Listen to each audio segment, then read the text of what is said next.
Hello girls and boys ඔගොල්ලෝ දැන් නැත්තම් කෙෆේ කැෆේ එකේ තියෙනවා අවුරුදු උත්සවයක් and අවුරුදු කැම මේසයක් හැමෝම එන්න ඕනේ ඒකට එන්නේ මෙහෙමයි ඉතින් ඔයගොල්ලන්ට කරන්න තියෙන්නේ මෙච්චරයි ඔයගොල්ලෝ YouTube එකෙන් බලනවා නම් ඔයගොල්ලන්ට මෙතන links වලට ගිහිල්ලා ඉවරලා අපේ Discord එකේ link එකකින් එන්නත් පුළුවන් මෙන්න මේ විදිහට click කරලා එහෙම නැත්නම් ඔයාලා TikTok එකෙන් නම් බලන්නේ ඔයාලට කරන්න තියෙන්නේ මගේ bio එකේ තියෙන මෙන්න මේ link එක click කරන එක මේ link එක click කරාම ඔයාලා යනවා දිව්‍ය ලෝකෙට මෙන්න මේ විදියට ඔයාලට ලස්සන ඉන්ටර්ෆේස් එකක් බලා ගන්න පුළුවන්.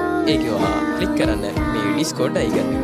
ඔයාලට තියෙන මෙන්න මේ විදියට open app හෝ continue in browse තියලා ඉවරලා ඔයාලට එන්න තියෙන අපේ කැෆේ එකට. ඕකේ guys ඉතින් ඔයගොල්ලන්ට එන්න තියෙන්නේ මෙන්න මේ විදියට අපේ අවුරුදු කියලා තියෙනවා. අන්න ඒක අවුරුදු ස්පෝර්ට්ස් වලට එන්න අවුරුදු ක්‍රීඩා නෙමෙයි මේක අවුරුදු ස්පෝර්ට්ස්. ඔයා ගහන්න තියෙන්නේ ස්ලෑෂ් කියලා ගහුවට පස්සේ ඔයාලට ස්ලෑෂ් අවුරුදු කියලා ගහන්නත් පුළුවන් නැත්නම් මෙතනින් පෙන්නනවා ඔයාලට අවුරුදු කියලා. අන්න ඒක ක්ලික් කරාට පස්සේ ඔයාගෙන් අහනවා අලියට සතබීමද පැපොල් ගෙඩියට සවීමද කියලා. ඉතින් ඔය කැමති එකක් දෙන්න මං ඉස්සෙල්ලාම දෙන්නම් අලියට සතබීම. ඊට පස්සේ ඔයා කෙලින්ම මැසේජ් එක සෙන්ඩ් කරන්න. ඊට පස්සේ ඔයාලට බලා ගන්න පුළුවන් මෙන්න මේ විදිහේ එකක්. ඉතින් මේක ඔයා ඉන්ට්‍රොඩක්ෂන් ටික කියවලා ඉවරලා ඔයාගේ උත්තරේ දෙන්න මේ ගෙස් කියන එක ක්ලික් කරලා ඉවරලා.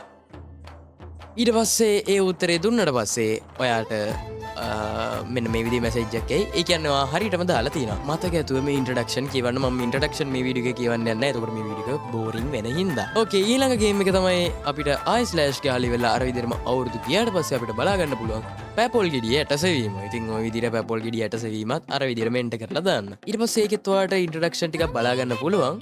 ඔයාලට කරන්න තියෙන්නේ ගෙස් බටන් එක ක්ලික් කරලා ඉවරලා ඒකටත් අර විදිහට නම්බර් එක දෙන එක. ඔයාට රිසල්ට් එක බලා ගන්න පුළුවන්. හරියටම 16 වෙනිදා හවස අපි දානවා අපේ පේජ් එකේ යන් හැම සෝෂල් මීඩියා එකේම දානවා කවුද විනර් කියලා. සෝ ඉතින් ඔයගොල්ලන්ට පුළුවන් මේකට එකතු වෙන්න. ඊළඟට අපි පෙන්වන්න යන්නේ අපේ පේජ් එකේ තියෙන කැවිලි මෙනු එක ගැන. ඔයාලට කරන්න තියෙන්නේ මෙච්චරයි. ඔයාලට කරන්න තියෙන්නේ ඉස්සෙල්ලා කැවිලි මෙනු කියලා එන්ටර් කරන්න. කැවිලි මෙනු කියලා ඔයාලට එන්ටර් කරාට පස්සේ ඔයාලට මෙන්න මේ විදියට අපේ කැවිලි මෙනු එක බලා ගන්න පුළුවන්. ඉතින් කැමති එකක් මේ විදිහට ඕඩර් කරන්න මම ඕඩර් කොපිස් දාන්නම් මට ටයිප් කර කර ඉන්න කම්මැලි. તો මෙන්න මේ විදිහට අවුරුදු කැම කිල්ලුවට පස්සේ ඔයාලට හම්බෙනවා your forge කියති. එහෙනම් මේ විදිහට ඔයගොල්ලන්ට කැමති කැමක් කිල්ල ගන්න අපේ එකේ තියෙන කිරිබාත් කැවුම් අලුවා කොකිස් වැලිතලප. ඊට අමතරව ඔයාලට තව මෙනු ගොඩක් බලා ගන්න පුළුවන්. ඒව බලා ගන්න අනිවාර්යෙන් වෙන්න කෙවියා කැෆේ එකට.